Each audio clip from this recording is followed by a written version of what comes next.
এই মাহফিলে আমি নিজে শ্রোতা হয়ে ওয়াজ শুনছি, এইখানে বসে ওয়াজ শুনছি আমি।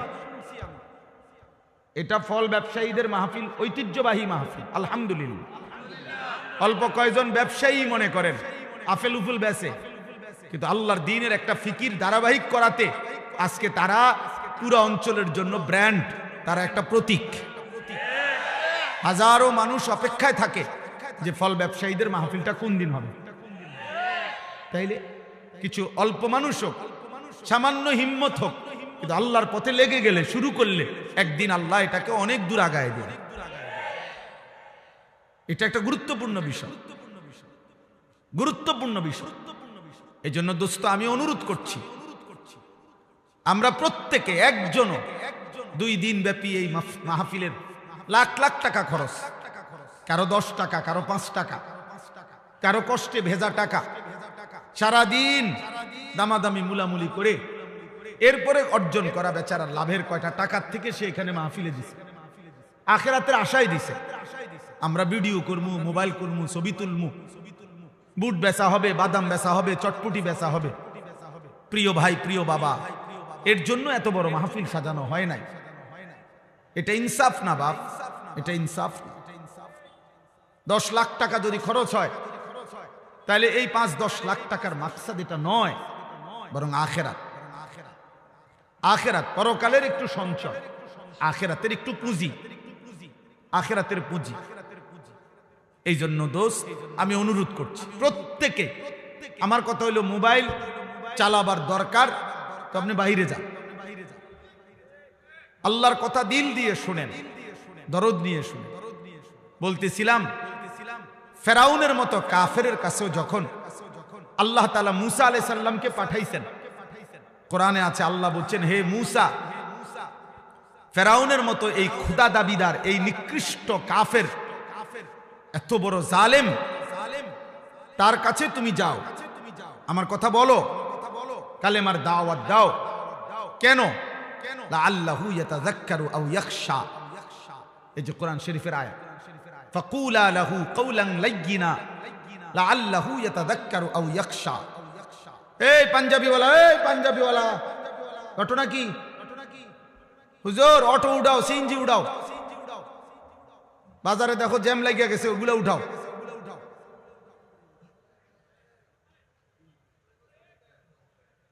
এই জন্য বললাম, আল্লাহ তাআলা বললেন মুসাকে, তুমি ফেরাউনের কাছে আমার দাওয়াত দাও, কালেমার কথা বলো। কেন?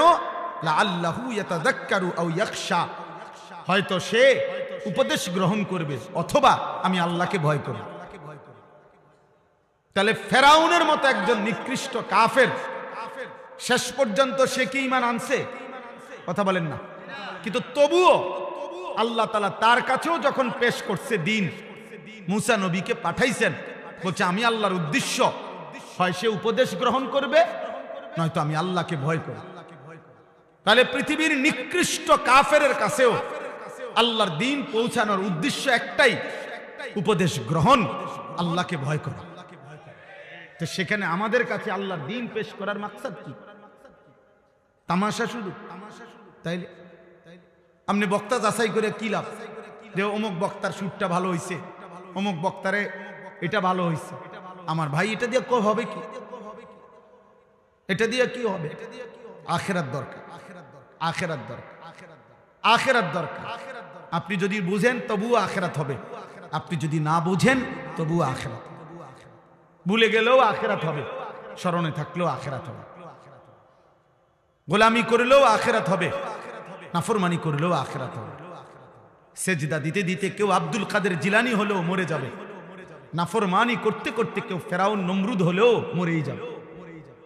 ওয়াজাআত সাকরাতুল মাউত বিল হক যালিকা মা কুনতা মিনহু তাহিদ। আল্লাহ বলে, বান্দা সত্য সত্যই একদিন, যেদিকে যাও না কেন বান্দা, যত পলায়ন করো না কেন, যতবারই ভেগে যাও না কেন, একদিন সত্য সত্য মৃত্যুর যন্ত্রণা আসবে। আর মৃত্যুর যন্ত্রণা সাকরাতুল মাউত আল্লাহ কোরআনে ব্যবহার করছেন, তাফসীরের মধ্যে আছে, কারো মৃত্যুর যন্ত্রণা যখন শুরু হয়, যদি সে বিগত 900 বছর পৃথিবীতে হায়াত পেয়ে থাকে আর 900 বছর আল্লাহর নাফরমানি করে থাকে, কিন্তু 900 বছরে কোনোদিন এক সেকেন্ডের জন্য কোন রকমের দুঃখ কষ্ট বেদনা, এক ফোঁটা চোখের পানি পড়ে নাই, একটা সুইয়ের কাঁটার আঘাত লাগে নাই, পুরাপুরি 900 বছর যেই নাফরমান সুখ আর আনন্দ আহ্লাদে এই দুনিয়া কাটাইছে, খোদার কসম তাফসিরে লিখছে মৃত্যু যন্ত্রণার প্রথম সেকেন্ডে, এক সেকেন্ডে আজরাইল জান কবজের আগ মুহূর্তে, মৃত্যু যন্ত্রণার প্রথম মুহূর্তেই 900 বছরের সুখ আর আনন্দ নাফরমান ভুলে যাবে, ভুলে যাবে, ভুলে যাবে। পরবর্তী সেকেন্ড যদি তাকে জিজ্ঞেস করা হয়, হে আল্লাহর বান্দা, বিগত দুনিয়াটা তো তুমি খুব আরাম এবং আয়েশে কাটাইছিলা, খোদার কসম তখন ওই নাফরমান বলবে, মাওলা সুখ কি জিনিস আমি তা জীবনে কোনোদিন দেখি নাই, অথচ সে সুখেই ছিল। হাদিসের মধ্যে আছে আল্লাহর নবী সাল্লাল্লাহু আলাইহি সাল্লাম বলছেন, হাসরের ময়দানে প্রত্যেক নাফরমানকে, পাপীদেরকে, দুনিয়া যারা আনন্দ উল্লাস আর ফুর্তি আর হারাম মজা নিয়া ভোগ করছে, আল্লাহ তাআলা ফেরেশতাদেরকে বলবে, পরে জাহান্নামের বাহির দিয়া একটা বার ঘুরাইয়া জাহান্নামের দরজা বরাবর 1 মিনিট বা 10টা সেকেন্ড দরজার বরাবর দাঁড় করাইয়া এরপরে আমার কাছে নিয়ে আসো। বিশুদ্ধ হাদিস। প্রত্যেক নাফরমানকে ফেরেশতারা জাহান্নামের বাহিরে ঘুরাইয়া দরজার সামনে 1 মিনিট বা 10টা সেকেন্ডের জন্য দাঁড় করাবে।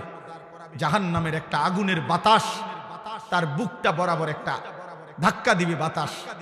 আল্লাহর কসম নবী বলেন, ফেরেশতা যখন এরপরে ওই নাফরমান ব্যক্তিকে আল্লাহর সামনে আনবে, আল্লাহ তাআলা জিজ্ঞেস করবে, আমার বান্দা দুনিয়ার হায়াত তো তুমি খুব আরামেই কাটাইছিলা, ঠিক না?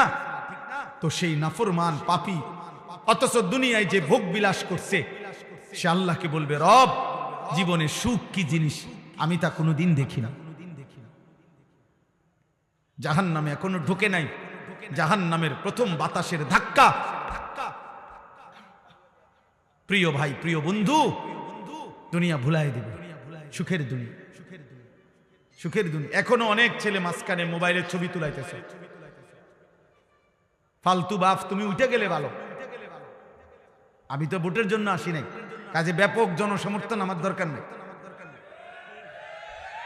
আমি নির্বাচনে প্রার্থী না, আমার কোনো ভোটের দরকার নেই, কাজে আমার ব্যাপক সমর্থন লাগবে এমন না। আমি 2-4-5 জন মানুষের সামনেও বয়ান করছি। অতএব দয়া করে আমি অনুরোধ করছি, আমাদের দিকে তাকায় আসুন এবং সকল বক্তার ওয়াজ নিজের ফায়দা দরকার। এই মোবাইলগুলোতে লক্ষ লক্ষ ওয়াজ আছে, সব বক্তার ওয়াজ আছে। দোস্ত, আমার জীবনে থাকা দরকার, আমার কলিজায় থাকা দরকার, আমার হৃদয়ে উপলব্ধি দরকার, আমার বিবেকের অনুভূতি দরকার। এটুকু যদি ভাবনা না আসে, 3টা ঘন্টা আল্লাহর কথা শুনলাম অথচ আমার হৃদয়ে সামান্যতম কোনো নড়াচড়া হয় নাই, কি শুনলাম? বললই কি, শুনলাম কি, আয়োজনই হলো কি? 10 ঘন্টা ওয়াজ শুনলাম, আমার হৃদয়ে কোনো অনুভূতি জাগে নাই। হাদিসের মধ্যে আছে, হযরত ইরবাদ ইবনে সারিয়া বলেন রাদিয়াল্লাহু তাআলা আনহু, নবীজি আমাদের সামনে ওয়াজ করেছেন। ওয়াজানা রাসূলুল্লাহ সাল্লাল্লাহু আলাইহি ওয়াসাল্লাম, নবীজি যখন আমাদের সামনে ওয়াজ করলেন, তিনি বলেন, জারাফাত মিনহাল উয়ুন ওয়া ওয়াজিলাত মিনহাল কুলুব, আমাদের প্রত্যেকের চোখ দিয়ে অঝরে পানি ঝরতে লাগলো এবং আমাদের অন্তরগুলো আল্লাহর ভয়ে কাঁপতে শুরু করল। এ ছিল ওয়াজের ফলাফল, প্রতিক্রিয়া সাহাবায়ে কেরাম। এই জন্য দোস্ত, আমরা প্রত্যেকেই এই কথা মনে রাখতে হবে, আমরা মরেই যাব, মৃত্যুর যন্ত্রণার এক মুহূর্ত আমাদের দুনিয়া সব ভুলায় দিবে। হযরত নূহ আলাইহিস সালামের জামানার ওনার একজন বংশধরকে ঈসা আলাইহিস সালাম কবর থেকে তুলছিলেন। ঈসা নবীর জামানায় কিতাবের মধ্যে আছে, ঈসা নবী তখন নূহ আলাইহিস সালামের বংশধরকে জিজ্ঞেস করছিল, আপনি দুনিয়াতে কতদিন হায়াত পাইছিলেন? তিনি বলছেন 450 বছর। তখন ঈসা আলাইহিস সালাম জিজ্ঞেস করছে, হে নূহ নবীর বংশধর, আপনার চুল দাড়ি সাদা হইছে কোন বছর? 450 বছরের ভিতরে। নূহ আলাইহিস সালামের বংশধর বললেন, হে নবী ঈসা, আল্লাহর কসম 450 বছরে আমার চুল দাড়ি কোনোদিন সাদা হয় নাই। মৃত্যু পর্যন্ত আমার চুল দাড়ি 450 বছর কালোই ছিল। কিন্তু আল্লাহর কসম নবী ঈসা, মালাকুল মউত আজরাইল যখন আমার জান কবজ করতে শুরু করে, এই জান কবজের এই কয়েক সেকেন্ডের কষ্টে আমার চুল দাড়ি 450 বছরের কালো চুল দাড়ি সাদা হয়ে গেছে। দোস্ত আমার কাছে কিতাব আছে গাড়িতে, ওয়াজাআত সাকরাতুল মাউত বিল হক। ওই কিতাবের মধ্যে আছে নবীজির বিখ্যাত একজন সাহাবী হযরত আমর ইবনুল আস রাদিয়াল্লাহু তাআলা আনহু, অনেক বড় জলিলুল কদর সাহাবী ছিলেন।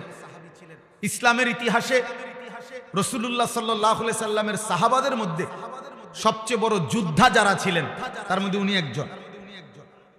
মিশর বিজেতা, মিশর যিনি বিজয় করেছিলেন হযরত আমর ইবনে আস, ওনার ইন্তেকালের পূর্ব মুহূর্তে যখন উনি মৃত্যু সজ্জায়, ওনার মৃত্যু যন্ত্রণা শুরু হয়েছে, সাকরাতুল মউত, ওনার ছেলে কিতাবে লিখছে আব্দুল্লাহ ইবনে আমর ইবনুল আস, ছেলেও সাহাবী ছিলেন, বাপ্পু দুইজনই সাহাবী ছিলেন।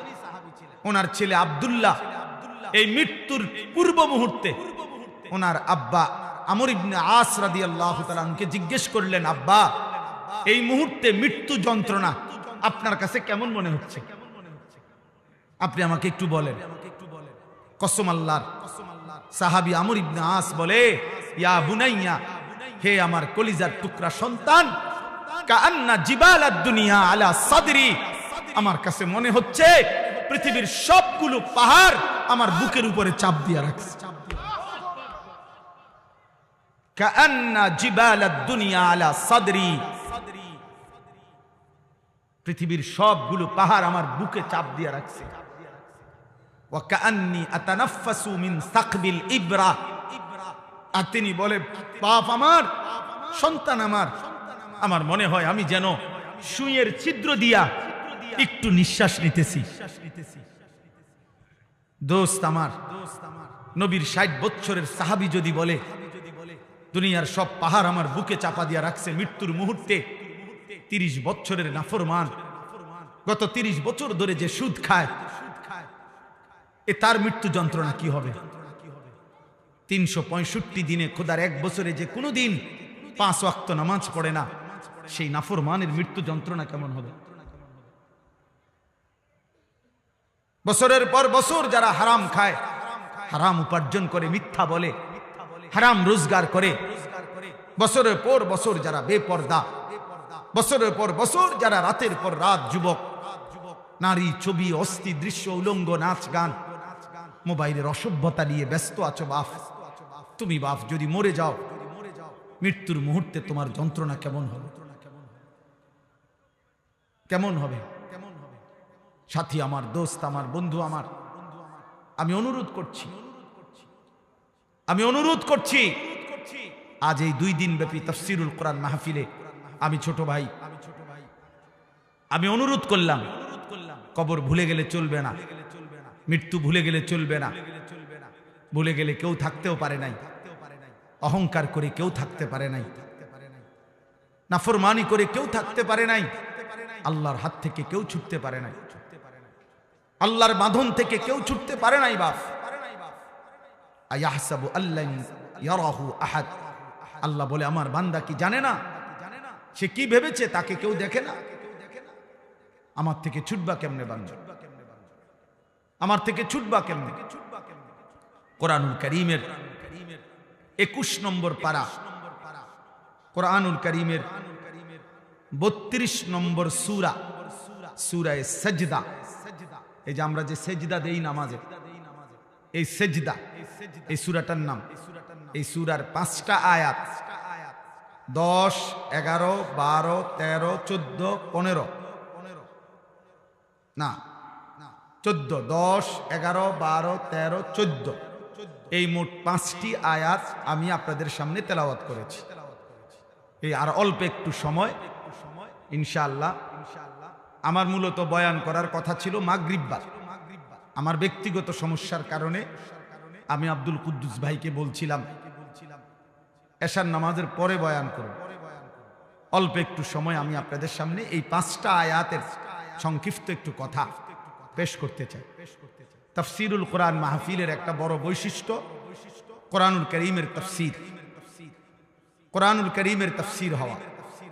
কোরআনুল কারীমের তাফসিরের ক্ষেত্রে লক্ষণীয় বিষয় হলো প্রত্যেকটা বিবেকবান মুসলমানের লক্ষ্য রাখতে হবে যিনি কোরআনুল কারীমের তাফসির করছেন তার কথার মধ্যে, তাফসিরের মধ্যে 6টি জিনিস থেকে কথা থাকতে হবে। তাফসিরুল কোরআন হইতে হবে। কোরআনুল কারীমের প্রথম তাফসির করতে হবে কোরআনেরই ভিন্ন কোনো আয়াত দ্বারা। আমি এই আয়াতের তাফসির করবেন তো কোরআনের অন্য আয়াত দ্বারা। কোরআনুল কারীমের দ্বিতীয় তাফসির হবে রাসূলুল্লাহ সাল্লাল্লাহু আলাইহি ওয়াসাল্লামের কথা, কাজ, বক্তব্যের দ্বারা। কোরআনুল কারীমের তৃতীয় তাফসির হবে সাহাবায়ে কেরামের বক্তব্যের দ্বারা। কোরআনুল কারীমের চতুর্থ তাফসির হবে সাহাবাদেরকে যারা ঈমানের সাথে দেখছেন, সাহাবাদের থেকে দ্বীন শিখছেন যারা তাবিঈন, তাদের বক্তব্যের দ্বারা।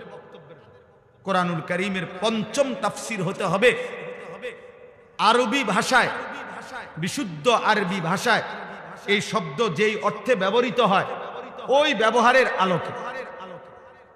কোরআনুল কারীমের ষষ্ঠ তাফসির হইতে হবে যিনি বলতেছেন তিনি পূর্ণ ঈমান, আমল, তাকওয়া সহ সুস্থ, পক্ষপাত মুক্ত, আকলে সালিম, সুস্থ, সুন্দর, স্বাভাবিক, আমল আখলাক ওয়ালা আকলের অধিকারী কিনা সেটা লক্ষ্য কর। বুঝেন নাই কথা? আকলে সালিম হওয়া। এই জন্য পৃথিবীতে এই 6টি মূল সূত্র থেকে বিচ্ছিন্ন কথা যত সুন্দরী হোক, জাকজমকই হোক, যত চমৎকারী হোক, সেটা তাফসিরুল কোরআন হতে পারে না। তাফসিরুল কোরআন হইতে পারে না।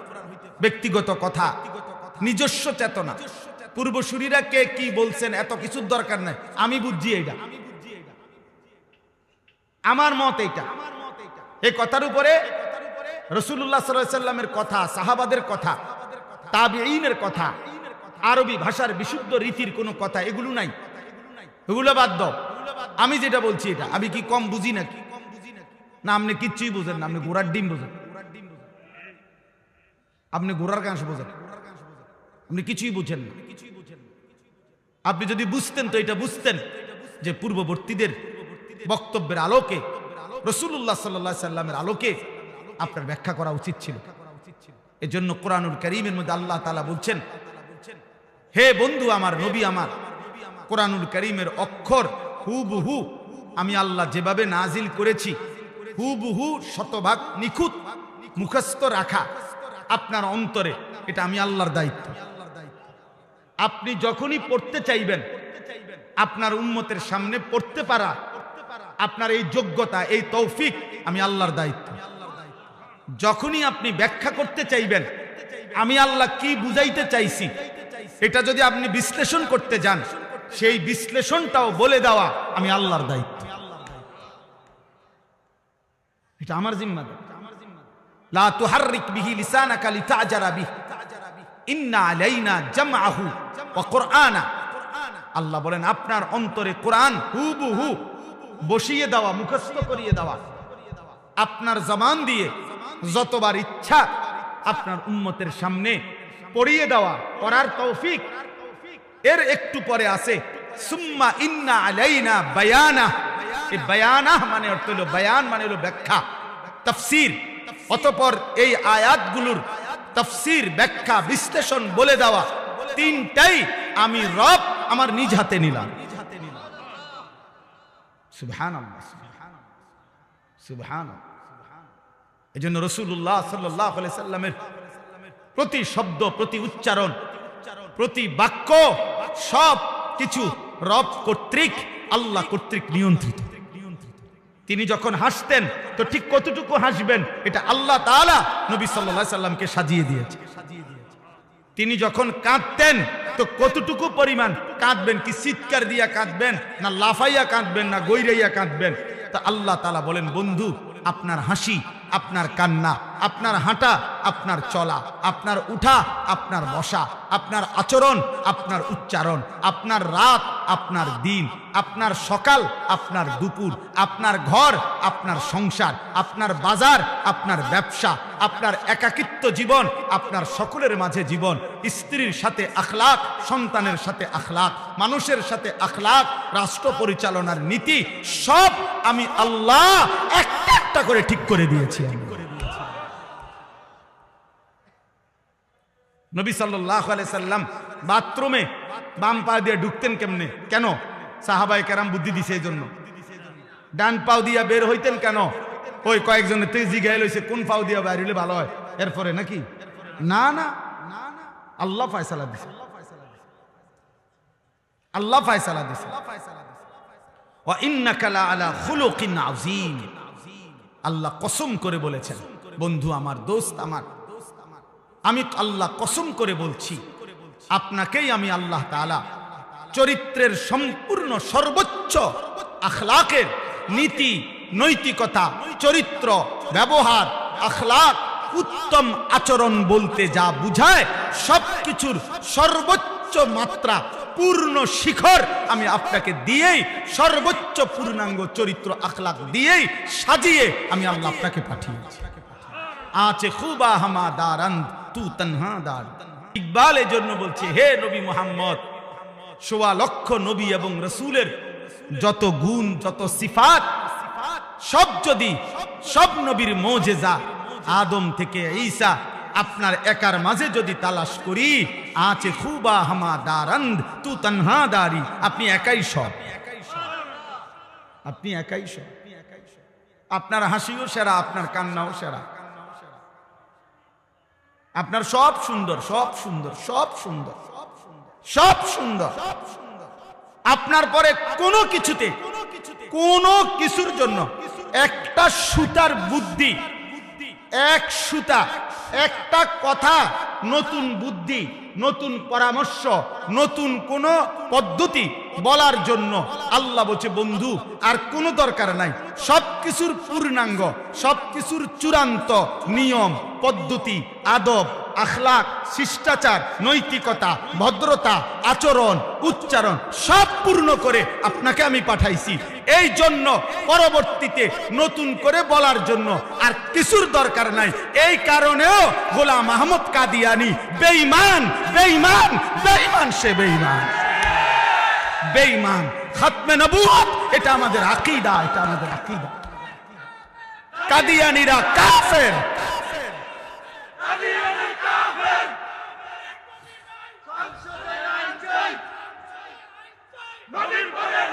এটা নিশ্চিত, এটা মনে রাখ। তুই গোলাম আহমদ কাদিয়ানী ভণ্ড, বেঈমান, মুশরিক, মুনাফিক, এই দালাল, ইংরেজের দালাল ছিল এই দালাল। এই দালাল তোর দরকার কি? তুই কিত্তে আইছো কেন? তোর দরকার কি? তোরে কোন বাদামে কইছে আইতি? তুই কি দরকার? আমার কি জন্য তোরে লাগবে? ঈমান, ইসলাম, আখলাক, ইলম, আমল, তাকওয়া, ফরহেজগারি, আখিরাত জীবন চলার জন্য আমার নবী বাথরুমে কেমনে ঢুকবে, বাথরুম থেকে কেমনে বের হইতে হবে, কয়টা ঢিলা ব্যবহার করতে হবে, স্বামী স্ত্রীর মিলনের আগে কি দোয়া পড়তে হবে, ফরজ গোসল কেমনে করতে হবে, রাত 2টার গোসল কেমনে করতে হবে, একাকী জীবন কেমন, সবার মাঝে জীবন কেমন, সবই তো তিনি শতভাগ পরিপূর্ণ বলে গেছেন। তোর দরকার কি? এই ভণ্ডের দরকার কি? বলে নতুন কারো দরকার আছে আর আমাদের তো? তুমি আইসো কিত্তা হুদা ফালতু কোথাকার। আপনারা জানেন না তো, যারা এই মেহনত সারা বাংলাদেশে করছেন আজকে দীর্ঘদিন যাবত, জনাব আব্বাসী সাহেব দামাত বারাকাতুহুমুল আলিয়া, তিনি সহ আরো শীর্ষ বুজুর্গ, অসংখ্য উলামায়ে কেরাম বছরের পর বছর ধরে এই মেহনত করছেন। এটা একটা যৌক্তিক মেহনত, এটা একটা যৌক্তিক আন্দোলন। খতমে নবুয়তের আকীদা যদি এক বিন্দু আল্লাহর নবী শেষ নবী, এই কথাটা একটা বাক্য না, এটার উপরে যদি এক সুতা কোনো ছিদ্র ঢোকে, অন্য কোনো কথা ঢুকতে পারে, তো আমার রাসূলের 23 বছরের ইসলাম, কোরআনুল কারীমের আজমত, পুরা ইসলাম ভেঙে পড়বে, পুরা দিন ভেঙে যাবে। এই জন্য ওলামায়ে কেরামের এই মেহনত। আলহামদুলিল্লাহ গত 15ই নভেম্বর ঢাকার জাতীয় সোহরাওয়ার্দী উদ্যানে পৃথিবীর প্রায় 150 বিদেশি মেহমান বুজুর্গ ওলামা সারা পৃথিবী থেকে আসছেন এবং বাংলাদেশের প্রায় 20 লক্ষের চাইতে বেশি মুসলমানের উপস্থিতিতে সম্মিলিত খতমে নবুয়ত পরিষদের উদ্যোগে আন্তর্জাতিক খতমে নবুয়ত সম্মেলন হয়েছে এবং আলহামদুলিল্লাহ ইনশাআল্লাহ আজ না হয় কাল বাংলার জমিনে এই মুরতাদ, এই বেঈমান কাদিয়ানি কাফের ঘোষণা রাষ্ট্রীয়ভাবে হতেই হবে, হবেই হবে ইনশাআল্লাহ, হবে ইনশাআল্লাহ, হবে হবে হবে। আল্লাহ রসুলকে যতবার যতজন বিদ্রুপ করছে শেষ পর্যন্ত অপমানিতই হয়েছে, অপমানিতই হয়েছে। এই জন্য বললাম আমার নবী সাল্লাল্লাহু আলাইহি ওয়াসাল্লামের আলফাজ, জবানের বয়ান, বরকতপূর্ণ কথা এবং নবী সাল্লাল্লাহু আলাইহি ওয়াসাল্লামের ব্যাখ্যা, সেই আলোকে কোরআনের তাফসীর হইতে হবে। পরবর্তী পণ্ডিত আপনি যত বড় পণ্ডিতে হন, আপনি নিজস্ব মাতবুরি খাটাবেন না। আল্লাহর নবী সাল্লাল্লাহু আলাইহি ওয়াসাল্লাম বলেছেন, মান ক্বালা ফিল কুরআনি বিরাইহি ফাআসাবা ফাকাদ আখতা। যে ব্যক্তি কোরআনের ব্যাপারে আমি রাসূল যা বলি নাই, আমার সাহাবা বলে নাই, আমার আল্লাহ যা বলতে চায় নাই, বরং নিজের মন গড়া কিছু বলে দিল কোরআনের নামে, অতঃপর যদি দেখতে মনে হয় ভালোই বলছে, আল্লাহর নবী বলছেন ফাকাদ আখতা, সে ভুল বলছে, গুনাহ করেছে, গুনাহ। এই জন্য আমি অনুরোধ করব কোম্পানিগঞ্জ বাজার ফল ব্যবসায়ী সমিতির এই ঐতিহাসিক তাফসীরুল কোরআন মাহফিলে ইনশাআল্লাহ আপনারা আপনাদের মুরব্বীদের পরামর্শ নিয়ে আগামী দিনে আরো পরিকল্পিত গঠনমূলক, আমি আজকে একদিন সুযোগ পাইছি, এই জন্য বললাম আমার আবেদন আমি করে যাই। আবেদনটা হইল আল্লাহর কোরআনের ইনশাআল্লাহ আজকে হয়তো আব্দুল কুদ্দুস ভাই তারা আপনারা একদিন থাকবেন, আপনাদের পরবর্তীরা করবে ইনশাআল্লাহ, কিন্তু মনে রাখবেন কোরআনুল কারীমের তাফসীরের ধারাবাহিকতা, কোরআনুল কারীমের পূর্ণাঙ্গ তাফসীর শুরু থেকে শেষ পর্যন্ত করব।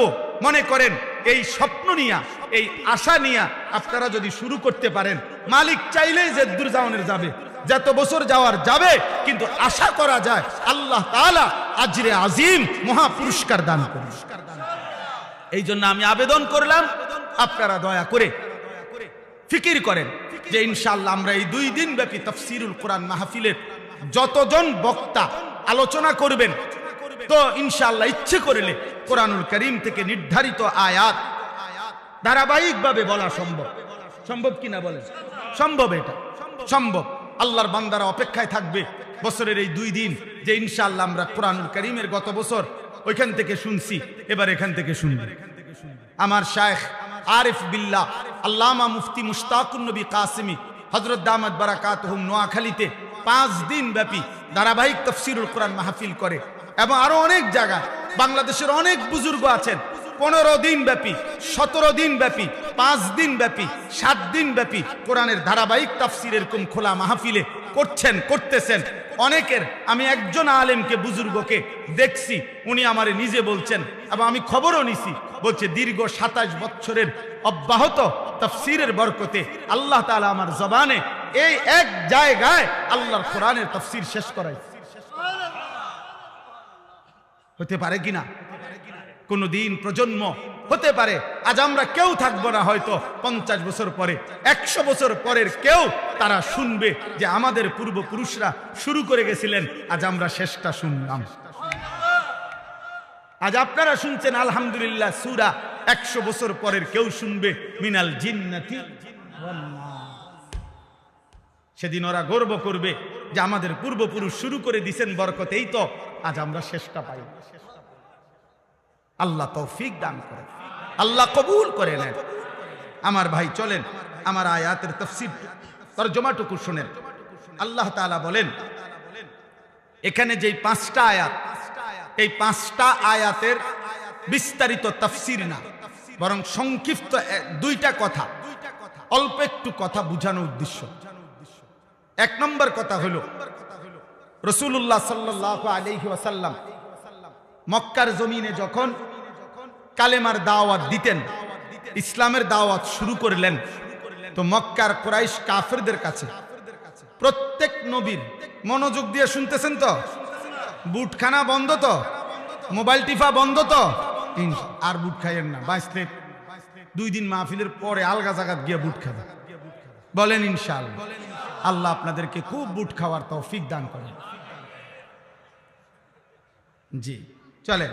তো আপনার মক্কার কুরাইশরা, কাফেররা রাসূলুল্লাহ সাল্লাল্লাহু আলাইহি সাল্লাম যখন দাওয়াত শুরু করলেন, তো প্রত্যেক নবীর দাওয়াতের একটা বৈশিষ্ট্য ছিল, প্রত্যেক নবী তাদের অনুসারীদেরকে যখন মানুষকে আল্লাহর দিকে ডাকতেন, তো আল্লাহর দিকে ডাকার ক্ষেত্রে আল্লাহর প্রতি ঈমান আর আখিরাতের বিষয়টাকে বিস্তারিত তুলে ধরতেন। নবীদের দাওয়াতের মূল বৈশিষ্ট্যই ছিল এই দুইটা, যে আল্লাহর প্রতি ঈমান আর আখিরাত। মান কানা ইউমিনু বিল্লাহ ওয়াল ইয়াউমিল আখির ইন্নামা ইয়ামুরু মাসাজিদাল্লাহ মান আমানা বিল্লাহি ওয়াল ইয়াউমিল আখির। মানে ঈমানের 7টা বিস্তারিত বাক্য আছে, আপনারা পারেন অনেকে।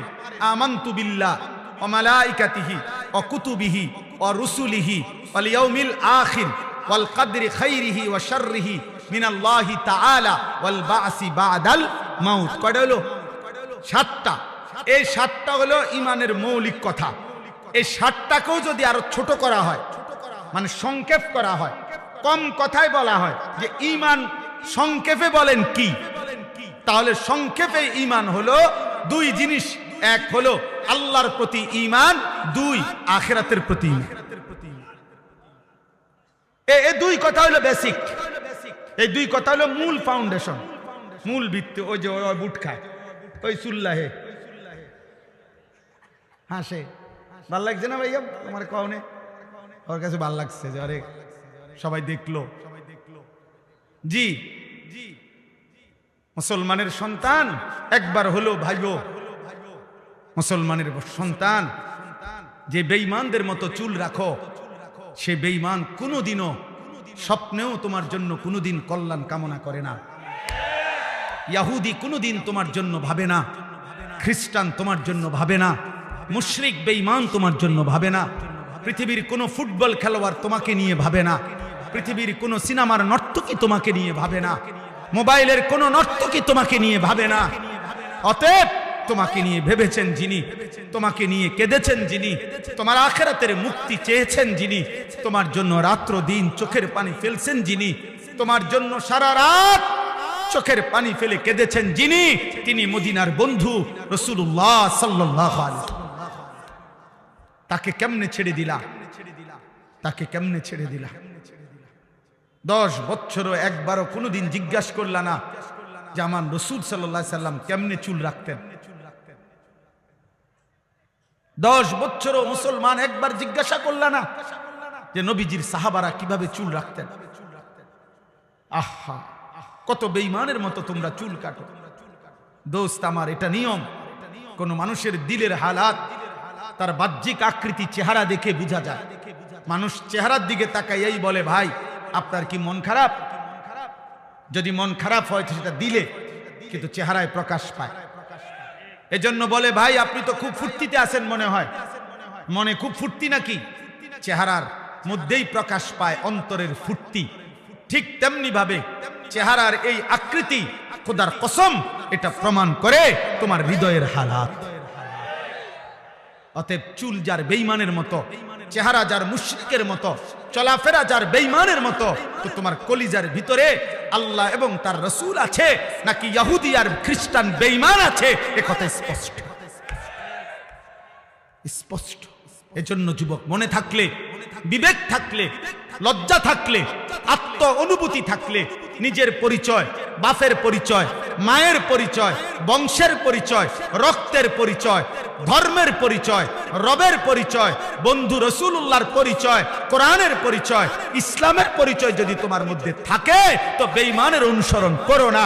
বেঈমান তোমারে পাইলে প্রথম আঘাতেই হত্যা করবে, হত্যা করবে। তুমি শুধু বইলো যে আমি শুধু পরিচয়ে মুসলমান, কিন্তু আমার চুল, চেহারা, লেবাস, পোশাক আপনাদের মতো 30 বছর ধরে কোনোদিন আমি মুসলমানের লেবাস পোশাকে ধারি নাই। এরপরেও আল্লাহর কসম, কাফের বেঈমান সুযোগ পাইলে প্রথম মিসাইল আর বোমার আঘাতে তোমারে উড়াইয়া ফেলবে, উড়াইয়া ফেলবে। এজন্য মুসলমানের যুবক বুঝতে শেখো আব্বা, বুঝতে শেখো বাপ, বুঝতে শিখো। এত অল্প বয়সে তোমরা মোবাইলে এত বেশি আসক্ত হয়ে পড়লা। নারী, ছবি, অস্থির দৃশ্য, উলঙ্গ নাচ গান, জিনা ব্যভিচারের দৃশ্য, রাত দিন মোবাইলে আসক্ত। হায় বাপ, পৃথিবীতে তুমি কিছু করবা না, আখিরাতের জন্য কিছুই করবা না। আগামী দুনিয়া তাইলে চলতে হবে না রে বাপ। আগামীর পৃথিবী 60 বছর হায়াত, 40 বছর হায়াত, আগামীর সংসার, বিবাহিত জীবন, এই সব কিছু এই মোবাইল টিপতে টিপতে পার হবে, এই নারী দেখে দেখেই শেষ হবে। সারা পৃথিবীর মজলুম মুসলমান যারা আহাজারি করছে, আল্লাহর পাকের ইজ্জত নিয়ে যারা কটূক্তি করে, রাসূলুল্লাহ সাল্লাল্লাহু আলাইহি সাল্লামের সম্মান নিয়ে যারা কটূক্তি করে, তাদের মোকাবেলায় তুমি মুমিন কিছু বলবা না? তুমি ইমানদার যুবক গর্জন করবা না? তো তুমি তো নারী দেখো, ছবি দেখো, উলঙ্গ নাচি দেখো। 365 দিনে কেউ তোমারে কোনোদিন ফজরের মসজিদে দেখে নাই। তুমি আল্লাহর জন্য জীবন দিবা কেমনে? তুমি নবীর ভালোবাসায় জান দিবা কেমনে? বা ভোরের পাখি তো কোনোদিন তোমাকে দেখে নাই, সকালের আলো তো কোনোদিন দেখে নাই। আল্লাহ আমাদেরকে বিবেক দান করে। তাহলে এই মক্কার কুরাইশরা প্রত্যেক নবী তাদের দাওয়াত দিতে যখনই বলতেন আখিরাত, তো সব বেঈমান এক নীতি, সমস্ত মুশরিক বেঈমান, সর্বযুগের পাপী নাফরমান ব্যক্তিদের একটাই অভ্যাস, তারা আখিরাতকে কোনোভাবেই মানতে চাইত না। এজন্য আমাদের নবীর জামানাতেও মক্কার কাফেররা যখনই নবীজি আখিরাতের কথা বলতেন, তখনই তারা ভিন্ন ভিন্ন পাল্টা যুক্তি দেখাইতো। বলতো মুহাম্মদ হবে না, কবর থেকে কাউকে আবার হাসরের মাঠে নেওয়া, উঠানো, হাসরের মাঠ কায়েম করার জন্য আমাদেরকে আবার উঠাবে, এইটার কোনো সিস্টেমে হইতে পারে না, এটা যুক্তিয়ে ধরে না। নাউজুবিল্লাহ। কেন? এ তারা বলতো ওয়াকালু আইদা যালালনা ফিল আরদ আইন্না লাফি খালকিন জাদীদ। আরো আয়াত আছে বাকি, এটা হলো আমি যেটা পড়ছি। আল্লাহ বলেন এই বেঈমানরা বলতেছে বন্ধু আপনার সামনে কি, যে হে মুহাম্মদ, আমরা যখন মৃত্যুবরণ করে কবরের সাথে মিশে যাব, মাটির সাথে হারিয়ে যাব, আইন্না লাফি খালকিন জাদীদ, আমাদেরকে কি পুনরায় আবার নতুন করে সৃষ্টি করে কবর থেকে পুনরায় হাসরের ময়দানে উঠাবে? এটা কিভাবে সম্ভব? পাবে কই? মনে করেন এখানে 500 বছর আগে কবর ছিল, কথার কথা, এখন 500 বছর পরে হতে পারে, এখন এখানে কবর তো দূরে থাক, মাটিও নাই, সাগর, এটা খাল হয়ে গেছে মনে করেন। তাহলে এখন এই লাশ কই, আড্ডি কই, গোশত কই, চর্বি কই, চামড়া কই? মাটিই তো নাই। এমন হইতে পারে না? এমন হইছে না? তো তাইলে কোত্থেকে আনবে? কোত্থেকে আনবে? এইভাবে তারা আপনার প্রতিনিয়ত নবী সাল্লাল্লাহু আলাইহি সাল্লামের সামনে যুক্তি দেখাইতো, যুক্তি দেখাইতো। বলতো না মুহাম্মদ যত কথাই বলো আখিরাত হবে না, কবর থেকে পাবে কেমনে? আইদা মিতনা ওয়া কুননা তুরাবান ওয়া ইজামান, আমরা মরে যাব, মাটি হয়ে যাব, হাড্ডি মাড্ডি মিশে যাবে, আবার কেমনে ফিরাবে? হাদা শাইউন আজীব, কোরআনে আছে। কাফেররা বলতো মুহাম্মদ এটা আশ্চর্য কথা, এটা হবে কিভাবে? কিভাবে সম্ভব? এটা কোনোভাবেই সম্ভব না। নাউজুবিল্লাহ। এখানে আল্লাহ তাআলা জবাব দিবেন। প্রথম জবাব, বাল হুম বিলিকাই রাব্বিহিম কাফিরুন। এই একটা সূক্ষ্ম কথা বুঝেন, মূলত সমস্ত কাফের, সমস্ত মুশরিক, সমস্ত বেঈমান আল্লাহকে চেনে। কাকে চেনে? আল্লাহকে চেনে। সব ধর্মাবলম্বীরাই আল্লাহকে ভিন্ন কিছুই জানে। যত হিন্দু তারা তাদের দেবতাকে সৃষ্টিকর্তা বলে না, সৃষ্টিকর্তা ভিন্নকে বলে। ঈশ্বর বলুক, ভগবান বলুক, গড বলুক, যাই বলুক, আলাদা সত্তা, তাকেই তারা আল্লাহ বলে, বুঝে। আর প্রত্যেক ধর্মাবলম্বী এটা বুঝে আল্লাহ সর্বশক্তিমান। আল্লাহ কি? এটা হিন্দুরাও বলবে ঈশ্বর সর্বশক্তিমান, ভগবান সর্বশক্তিমান। তাহলে যিনি সর্বশক্তিমান তিনি তো এই জন্যই সর্বশক্তিমান যে তিনি সব করতে পারে, নাই তো সর্বশক্তিমান হলো কেন? তো বেটা, তাইলে তোমাদের চোখের সামনে আল্লাহ প্রতিদিন মায়ের পেটে সন্তান জন্ম দিচ্ছেন, প্রতিদিন তোমাদের চোখের সামনে মানুষকে আল্লাহ মৃত্যু দিচ্ছেন। তো যিনি আল্লাহ তিনি তো বলছেন আমি জন্ম দেই, আমি মৃত্যু দেই, আমি আবার আখেরাতে নেব, হাসরের মাঠে আনবো। তো যার প্রথম 3 কথা ঠিক, 2 কথা যেই আল্লাহর ঠিক হইল, তো পরেরটা ঠিক হবে না কেন? বুঝেন নাই হিসাবটা? আপনি যদি এটা কইতেন যে এই কথা তো আরো কত কথাই কইছেন, কই খবর তো নাই। আপনি তো কইছেন মানুষের মৃত্যুও হয়, হয় না তো? নূহ আলাইহিস সালাম তো আমরা বাড়ির লগে, নূহ আলাইহিস সালামের সাথে দেখা হইছে কারো? কথা বলেন কেন? হ্যাঁ, তাইলে আপনার দাদার দাদার লগে দেখা হইছে আপনার, তো উনি কই গেল? উনি না পৃথিবীতে ছিল, উনি নাই কেন? তাহলে বুঝা গেল জন্ম যেমন হচ্ছে, মৃত্যু যেমন হচ্ছে, অতএব এই 2টা যেহেতু হচ্ছে, এটাই প্রমাণ করে আখিরাত হবে। তো আল্লাহ বলেন মূলত প্রত্যেক বেঈমান, এই কথাটা জরুরি, সর্বযুগের সমস্ত নাফরমান, পাপী, বেঈমান, মুশরিক, আল্লাহর অবাধ্য, ওর অন্তরে কলজা যদি খোলা হয়, ভিতরটা যদি চেক করা হয়, তাহলে রিপোর্ট আসবে এটাই, ও বুঝে আখিরাত হবে, এটা সম্ভব, আল্লাহ নিবে। কিন্তু বিষয়টা হলো, ওর সমস্যা হইল ও বুঝে এটা যদি আমি মেনে নেই, এটা যদি আমি বুঝছি বলি যে আখিরাত হবে, আখিরাত হবে, তাইলেই তো সে বুঝে আমার যে এতদিনকার অসভ্যতার এই জীবন, নাফরমানির এই জীবন, চুরি, ডাকাতি, জিনা, ব্যভিচার, মদ, জুয়া, হত্যা, খুন, ধর্ষণ, নারীর সাথে অসভ্যতা, হারাম উপার্জন, মূর্তি পূজা, শিরিক, এই সব ছেড়ে দিতে হবে, আল্লাহর কথাই মেনে নিতে হবে।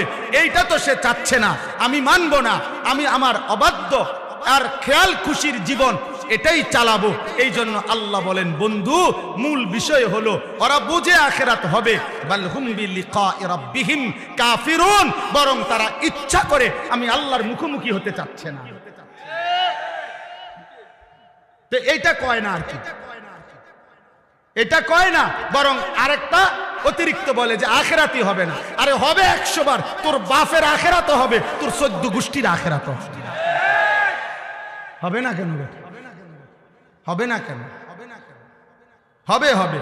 আল্লাহ বলেন মূল সমস্যা হলো এটা যদি বলে আখিরাত হবে, তাইলে তো বাকি অনুসারীরা বলবে, তাইলে নেতা আল্লাহর মানতে অসুবিধা কি?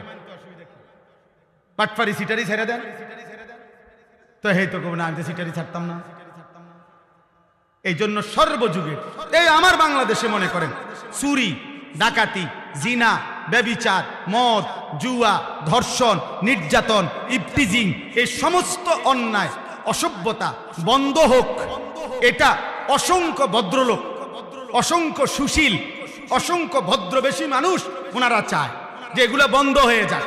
কিন্তু ওনারা এই মুখে যে চায়, এইটার জন্য ওনারা জানে যে এগুলা যাবতীয় অপরাধ, যাবতীয় পাপ বন্ধ হবে যেই আইন কার্যকর করলে সেটা কোরআন সুন্নাহর আইন। এই কথাটা প্রতিবারই বক্তৃতা দিলে, সেমিনারে, সিম্পোজিয়ামে, টকশোতে, বিভিন্ন আলাপচারিতায় ভিন্ন ভিন্ন নিজস্ব মন গড়া পদ্ধতি বলে অপরাধ দমনের জন্য, কিন্তু এটা একবারও বলে না যে অপরাধ দমনে আল্লাহ যা বলেছে, রসুল যা বলেছে তা একবার প্রয়োগ করা হোক। আগামী 1 সপ্তাহ সোনার মদিনা আর রাসূলুল্লাহ সাল্লাল্লাহু আলাইহি ওয়াসাল্লামের জামানার সেই মদিনার ইসলাম, মদিনার রং উম্মতের ঘরে ঘরে দেখা যাবে। আজ পৃথিবী আরেকবার দেখুক আফগানকে, গোটা পৃথিবী মিয়া 800 কোটি মানুষ আফগানিস্তানের দিকে পুরাপুরি তাকায় আছে, করেটা কি? আর গোটা পৃথিবীকে আফগানের ইমানদার মুসলমান বুড়া আঙ্গুল দেখায় বলছে তোদের গোটা পৃথিবীর নিয়ম, তন্ত্র, মন্ত্র, আইন, তোদের মানব রচিত সব কিছুকে থুতু মারলাম, আল্লাহর জমিনে আল্লাহর আইন বাস্তবায়ন করলাম। আলহামদুলিল্লাহ, আলহামদুলিল্লাহ। আগামীর পৃথিবীতে ইনশাআল্লাহ দোস্ত, আমি থাকি আর তুমি থাকো, আমি না থাকি আর তোমরা না থাকো, আগামীর পৃথিবীতে মাহাদি আসবে, দাজ্জাল প্রকাশ পাবে এবং দাজ্জাল হারবে, মাহাদি জিতবে, ইমানদারের বিজয় হবে। খোদার কসম, পৃথিবীময় রব্বে কাবার কসম, ইমানের পতাকা, ইসলামের পতাকা উড়বেই উড়বে ইনশাআল্লাহ। শুধু বাংলাদেশ না, সারা পৃথিবীতে উড়বে। এটা মুহাম্মদ আরবির জবানের কথা সাল্লাল্লাহু আলাইহি সাল্লাম, আর তার কোনো কথা ভুল হয় না। নবী বলছে যদি শুনো কিয়ামতের আর একদিন বাকি, একদিন, তবুও মনে রাখবা দাজ্জাল আসবে, তবুও মনে রাখবা মাহাদি আসবে। অতএব মাহাদিও আসবে, দাজ্জালও আসবে, আর মাহাদির বিজয় হবে, দাজ্জালের পতন হবে, মুমিনের বিজয় হবে, ইসরাইলের ইহুদি ওই বেঈমানদের পতন হবেই হবে, হবেই হবে, হবেই হবে। একদিন গাজা হাসবে, একদিন ফিলিস্তিন হাসবে, একদিন ইসরাইলের কুত্তারা হারবে, কোনো সন্দেহ। দেখার বিষয় হলো যুবক, তোমারে আল্লাহ নিবে কিনা। অসংখ্য যুবক এমনও হইতে পারো তুমি সেদিনও, যেদিন আল্লাহর দিন বিজয় হচ্ছে, সেদিনও তুমি বিড়িয়ে খাইতে আসো, সেদিনে তুমি নাড়িয়ে দেখতে আসো, সেদিনে তুমি সকাল 9টা পর্যন্ত শুইয়াই রইছ, ফজরের পরে ইমানদার বিজয় করে ফেলছে। হ্যাঁ হ্যাঁ, খোদার কসম, ফজরের মুসল্লি যারা মাহাদির সৈনিক তারা, ফজরের মুসল্লি যারা দাজ্জালের বিরুদ্ধে লড়বে তারা, ফজরের মুসল্লি যারা পৃথিবীময় ইমানের পতাকা উড়াবে তারা। তুমি 9টা বাজে উঠতে দেখবা ইমানের কাফেলা কোম্পানিগঞ্জ ফার হইয়া, এখন আশা করা যায় ফেনী ফার হইয়া গেছে। আপনি আর দৌড় দিয়েও পারতেন না। আল্লাহ আমাদের প্রত্যেককে ঈমান দান করেন, তাকওয়া দান করেন। আল্লাহ এবার জবাব দিচ্ছেন। এই 2 মিনিট এবার তরজমা বলেই আমি আমার কথা শেষ করছি। আল্লাহ বলেন, কুল ইয়াতাওয়াফাকুম মালাকুল মাউতিল্লাযী বুক্খিলা বিকুম সুম্মা ইলা রাব্বিকুম তুরজাউন। দোস্ত, এই তরজমাটুকু শুনেন শুধু। আল্লাহ বলেন, হে নবী আপনি বলে দেন, নিশ্চয়ই তোমাদের প্রত্যেককে আমি আল্লাহর পক্ষ থেকে নির্ধারণ করা আজরাইল মালাকুল মউত মৃত্যু ঘটাবেন। তোমরা মানো বা না মানো, মৃত্যু তোমাদের আসবেই, আজরাইল তোমাদের কাছে আসবেই। সুম্মা ইলা রাব্বিকুম তুরজাউন, অতঃপর তোমাদের সকলকে আমি আল্লাহর সামনে হাসরের ময়দানে একত্র করা হবে, ফেরত আনা হবে। আল্লাহ বলেন, এই 2 কথা মানো বা না মানো, তোমরা লুকোচুরি করো আর কৌশল করো আর 900 বলো আর যাই করো, মৃত্যুও হবে, হাসরও হবে। কি কি হবে বলেন? হ্যাঁ বলেন, বলেন কি হবে? আর কি হবে? আবার বলেন কি কি হবে? মৃত্যুও হবে, আখিরাতও হবে। হবে তো বাবা? হবে তো যুবক? হবে, হবে, হবে। ওয়েট, ওয়েট, অপেক্ষা করো, হবে। দেখো নারী, দেখো উলঙ্গ ছবি, দেখো এক ওয়াক্ত সেজদা দাও না, এরপরে বেশি কি ভোগ করতেছো? বাতে তো খাও, আর কিটা? হ্যাঁ বনরুডি, আর কি দুনিয়া কি বেশি ভোগ করলা? পেশাব পায়খানা, ভাত তরকারি, ঘুম আর লজ্জাস্থানের চাহিদা পূরণ। এই নাফরমান, এতটুকু চাহিদা, জীবন যদি হয় ভাত, জীবন যদি হয় খাবার আর পেশাব পায়খানা আর ঘুম আর লজ্জাস্থানের চাহিদা পূরণ, খোদার কসম এটুকু চাহিদা কুত্তারও পূরণ হয়। কুত্তার কুত্তার কুত্তার কুত্তাও খায়, কুত্তাও ঘুমায়, কুত্তাও পেশাব পায়খানা করে, কুত্তারও লজ্জাস্থানের চাহিদা পূরণ হয়, নয়তো কুকুরের বাচ্চা হয় কেমন? অতএব জীবন মানে এতটুকু না রে আব্বা। জীবন মানে গোলামি, জীবন মানে সেজদা, জীবন মানে মালিক চিনা, জীবন মানে মদিনার বন্ধু চিনা, জীবন মানে কোরআন বুকে ধরা, জীবন মানে আল্লাহকে সঙ্গী বানানো। ওয়ালাউ তারা ইদিল মুজরিমুনা নাকিসু রুউসিহিম ইনদা রাব্বিহিম। আল্লাহ এবার হাসরের ময়দানের চিত্র তুলে ধরছে। আল্লাহ বলে, বন্ধু আপনাকে বলে রাখি, আপনি সেদিন দেখবেন সমস্ত পাপী, নাফরমান, মুশরিক, বেঈমান হাসরের দিন, আখিরাতের দিন আমি আল্লাহর সামনে দাঁড়িয়ে থাকবে, মাথাটা নুয়ে লজ্জায় অপমানে আপনার বেইজ্জতিতে মাথা নুয়ে থাকবে। রব্বানা আবসারনা ওয়াসমি'না ফারজি'না না'মাল সালিহান ইন্না মুকিনুন। প্রত্যেক পাপী আল্লাহর সামনে মাথা নুয়ে হাসরের ময়দানে বলবে, আল্লাহ আজ গোটা হাসরের মাঠ আমি নিজ চোখে দেখলাম, আমার নিজ কানে সব কথা শুনলাম, আজ আমি আখিরাত বিশ্বাস করছি পুরাপুরি। অতএব এই হাসরের মাঠ থেকে আমারে আরেকবার দুনিয়ায় পাঠান, এবার গেলে আমি নেক আমল করব। মাশাআল্লাহ, আলাপ দেখছেন নি? আলাপের ডংডা বুঝছেন না? তারে কি ফিটাটা ফিটন দরকার, তার আলাপ কি এখন যাবে নেক আমল করার জন্য। ওয়ালাউ শি'না লাআতাইনা কুল্লা নাফসিন হুদাহা। আল্লাহ বলে, হায় নাফরমান, আমি তো চাইলে দুনিয়াতেই আমি আল্লাহ তোকে বাধ্য করেই আমার বন্দিগি করাইতে পারতাম। পারতো? কথা বলে না পারতো? আমাদের এই সকলকে 5 ওয়াক্ত নামাজ পড়াইতে বাধ্য কইরা আল্লাহর পক্ষে সম্ভব? আল্লাহ এটা পারবে তো? কিন্তু যদি এটা আল্লাহ বাধ্য করাইয়াই করে তো পুরস্কার কিসের? কথা বলে না তো আর বিচার কিত্ত তো আর জান্নাত জাহান্নাম কি? অতএব আল্লাহ বলেন, ওয়ালাকিন হাক্কাল কওলু মিন্নি লাআমলা আন্না জাহান্নামা মিনাল জিন্নাতি ওয়ান নাসি আজমাইন। অতএব আমি আল্লাহর চূড়ান্ত ফয়সালা, আজকে আমি আল্লাহ এই নাফরমান পাপী আজ আমি হাসরের ময়দানে বিচার করব, মাফ করব না। আজ আমি কোটি কোটি জিন আর মানুষ নাফরমান দিয়ে আমার জাহান্নাম পূর্ণ করব, পূর্ণ করব, পূর্ণ করব। আজ মাফ করব না, দুনিয়াতেও যেতে দেব না, জাহান্নামে দেব, জাহান্নামে দেব। আজ আর আমি তোমাকে ভুলে গেলাম। অতএব অনন্তকালের জন্য তোমার নাফরমানির বিনিময়ে আযাব আল খুলদ, অনন্তকালের আযাব জাহান্নাম ভোগ করতে থাকো, ভোগ করতে থাকো। দোস্ত আমার, সেদিন আল্লাহ যদি মুখ ফিরায় নেয়, সেদিন আল্লাহ যদি বলে, বান্দা আমি তোকে ভুলে গেলাম, হায় বাপ আমার, ভাই আমার, বন্ধু আমার, নওজোয়ান সাথে আমার, খোদার কসম রে বাপ, আর কেউ থাকবে না, আর কেউ না, আর কেউ না, আর কেউ না।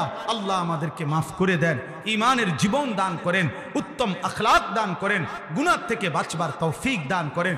চলেন ইনশাআল্লাহ বদলে যাই, বলেন ইনশাআল্লাহ, চলেন বদলে যাই ইনশাআল্লাহ। আল্লাহর গোলামি করব ইনশাআল্লাহ, রাসূলুল্লাহ সাল্লাল্লাহু আলাইহি সাল্লামকে ভালোবাসবো ইনশাআল্লাহ, খাতমে নবুয়তের জন্য যা লাগে তা করব ইনশাআল্লাহ। আল্লাহ তাআলা কবুল করেন। কোম্পানিগঞ্জ বাজার ফল ব্যবসায়ী সমিতির এই মাহফিলকে ইসরাফিলের ফু পর্যন্ত আল্লাহ কবুল করে নেন, আমিন।